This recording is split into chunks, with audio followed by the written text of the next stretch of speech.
మహారాష్ట్రలోని సాంగ్లీ జిల్లాలో మొహిత్యాంచే వడ్గావ్ అనే గ్రామం ఉంది.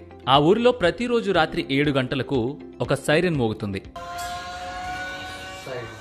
సైరన్ మోగిన వెంటనే ఊళ్ళో ఉన్నవారంతా ఫోన్లు పక్కన పడేసి టీవీలు ఆఫ్ చేస్తారు. 1 గంటన్నర పాటు ఎలాంటి ఎలక్ట్రానిక్స్ ముట్టుకోరు. ఎన్ని ముఖ్యమైన పనులున్నా సరే కాల్స్ అటెండ్ చెయ్యరు. ఆ సమయంలో పిల్లలందరూ బుద్ధిగా చదువుకుంటారు. పెద్దలంతా ఒకచోట కూర్చొని మంచి చెడ్డల గురించి, ఊళ్ళో చేపట్టాల్సిన అభివృద్ధి కార్యక్రమాల గురించి చర్చిస్తారు. అయితే వాళ్లంతా ఇలా చేయడానికి బలమైన కారణమే ఉంది. కరోనా తర్వాత పాఠశాలలు తిరిగి ప్రారంభమైనప్పుడు పిల్లలందరూ సోమరులుగా తయారైనట్లు టీచర్లు గుర్తించారు. లాక్డౌన్ సమయంలో ఫోన్లకు ఎక్కువగా అలవాటు పడిపోవడమే అందుకు కారణమని గ్రామ సర్పంచ్కు చెప్పారు. అప్పుడు ఆ గ్రామ సర్పంచ్ డిజిటల్ డీటాక్స్ ని అమలు చేయడం ప్రారంభించాడు.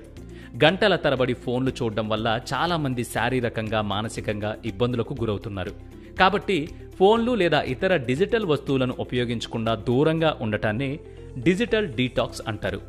ఈ డిజిటల్ డీటాక్స్ వల్ల సెన్స్ ఆఫ్ సెల్ఫ్ అవేర్నెస్ పెరుగుతుంది. సోషల్ ఇంటరాక్షన్స్ పెరుగుతాయి. ఒత్తిడి, ఆందోళనకు గురికాకుండా చక్కగా నిద్రపోయే అవకాశం ఉంటుంది. మానసిక ఆరోగ్య ప్రయోజనాలు కూడా ఉంటాయి. కాబట్టి మీరు కూడా మీ ఇంట్లో ఈ డిజిటల్ డీటాక్స్ విధానాన్ని అమలు చేసి చూడండి. మార్పు మీకే తెలుస్తుంది.